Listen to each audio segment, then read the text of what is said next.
You're listening to Clearly Conspicuous, a podcast series brought to you by Holland & Knight's Consumer Protection Defense and Compliance team. Here at Holland & Knight, we have the working knowledge of how federal and state agencies operate and how courts address consumer protection issues to effectively work with our clients to address these issues. Good day. This podcast is part 2 in a series concerning the regulation of artificial intelligence by the Federal Trade Commission, and what we learned from an interview I did with Mr. Michael Atlison, a senior attorney with the FTC. Let's talk about federal policy. The Biden administration is highly concerned about the risks of AI, as detailed in its October 30, 2023 executive order on safe, secure, and trustworthy artificial intelligence. The executive order seeks to establish new standards for AI safety and security, protect Americans' privacy, advance equity and civil rights, protect consumers and promote innovation, and importantly, the executive order directs certain agencies, such as the Department of Homeland Security and the Department of Energy, to advance AI safety and address AI systems threats to critical infrastructure. With respect to the FTC, the executive order did not explicitly direct the Commission to take specific actions. But that said, in the context of irresponsible uses of AI that result in, say, bias or discrimination, the executive order signaled that the FTC should use its existing authority to protect consumers' rights. A fair reading of the executive order suggests that the FTC should continue to regulate AI within the scope of its jurisdiction under the FTC Act. So now let's talk about potential for bias and discriminatory uses of AI. As indicated by the executive order, AI outputs can sometimes be biased or discriminatory. It is well documented that AI systems have discriminated, often inadvertently, with respect to individual immutable characteristics, including race, ethnicity, gender, and language. But what triggers AI bias? There are a number of reasons how an AI system can discriminate. AI systems sometimes behave this way because the bias is embedded in the data on which the algorithm was trained. Other times, an AI system may inadvertently discriminate because its underlying model is being used for something other than its original purpose. In either case, a company runs the risk of violating the law. From the FTC's perspective, a company that uses an AI system that results in disparate treatment can be prosecuted under Section 5 of the FTC Act based on an unfairness, not a deception, but an unfairness theory. For example, the FTC brought an action against Passport Automotive and obtained a settlement of $3.3 million that's going to be refunded to consumers, where the company engaged in lending practices that regularly charged African Americans and Latino customers more in financing costs and fees.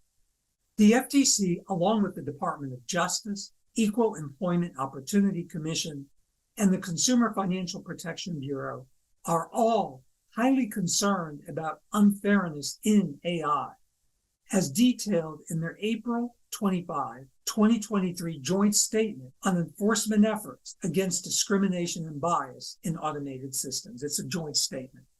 So what about interagency cooperation?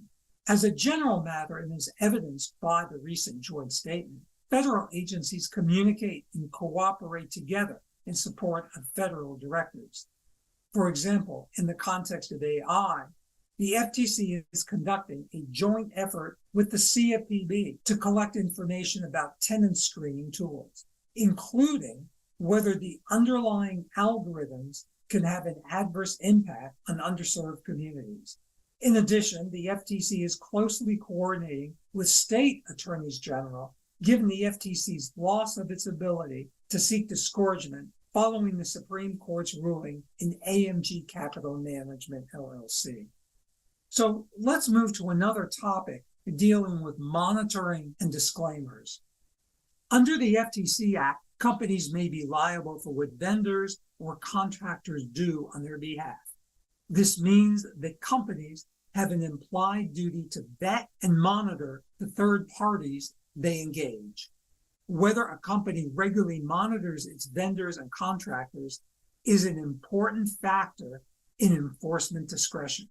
In other words, if a company's AI system results in consumer harm, the FTC will investigate whether the company monitored both the product and its vendors and contractors. A showing of diligence and continuous monitoring practices may dissuade the FTC from prosecuting or, at the very least, minimize the remedies sought. Disclaimers can be used when marketing AI as long as they are clear and conspicuous. The extent to which a disclaimer limits liability is narrow, similar to disclaimers and waivers in the context of, say, tort claims.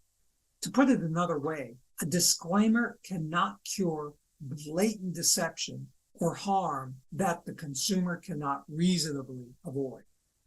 So what about enforcement relief?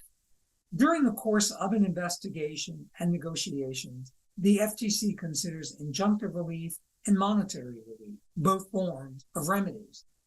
In this context, injunctive relief comes in the form of requiring companies to implement certain compliance provisions in their AI programs. If appropriate and legally available, monetary relief also comes in the form of civil penalty. Does the FTC have any recourse against the technology itself? In a 2021 commission statement, former FTC Commissioner Chopra stated that no longer allowing, quote, data protection law violators to retain algorithms and technologies that derive much of their value from ill-gotten data is an important course correction, close quote. Based on this directive, the FTC now seeks algorithmic deletion as a remedy in its enforcement action.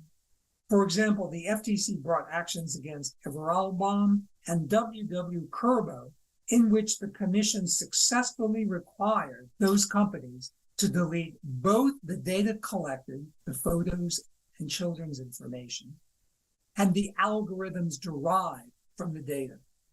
Okay, again, we've covered quite a bit in these last podcasts. What about the best practices? What safeguards can companies implement to limit their liability? The FTC recommends reviewing its recent policy statement on biometric information. While the statement deals with biometrics, its guidance can be readily applied and available to AI systems. In a nutshell, the FTC believes that AI best practices include conducting pre-release assessments concerning foreseeable harms, taking steps to mitigate the risks of those harms, and not releasing the product at issue if those risks cannot be mitigated, being transparent to consumers regarding the collection and the use of the data, evaluating vendors' capabilities to minimize risks to consumers, providing appropriate training for employees and contractors whose job duties involve interacting with AI systems and the related algorithms, and conducting ongoing monitoring of AI systems to ensure that their use is operating as intended and not likely to harm consumers. Companies must remember that the FTC Act does not expressly outline a standard of reasonable foreseeability. In other words, the Commission does not have to prove intent. Let me say that again. The FTC does not have to prove intent. That said, under a theory of unfairness, the FTC will consider the reasonableness of a company's conduct, what the company knew about its AI system, what it should have known, and what steps it took to mitigate the risk and remedies and the harm in its discretion to prosecute a company. So here's the key takeaway. The world of AI is rapidly evolving. Consequently, we can expect more comprehensive regulation in the very near future. Congress may look to what other countries are doing in this space, such as the European Union's AI Act. But even domestically, some states, such as California, are taking steps to direct their own agencies to adopt a proactive approach to AI regulation that both promotes trustworthy principles and elevates fairness as a crucial component of AI deployment. Some experts believe that Congress may be amenable to provide guidance with respect to AI as part of a broader federal privacy bill. If that's the case, however, Congress should pair any legislation with additional resources for the agencies. Yet, in the meantime, the FTC will continue to rely on its deceptive and unfair jurisdiction and those fact patterns to prosecute companies under Section 5. So, ladies and gentlemen, stay tuned to further programs as we identify and address the key issues and developments and provide strategies for success. I wish you continued success and a meaningful day. Thank you. Thank you for listening to Clearly Conspicuous. For more information on our Consumer Protection Defense and Compliance team, visit hklaw.com/CPDC or email anthony.diresta@hklaw.com with any questions about today's episode.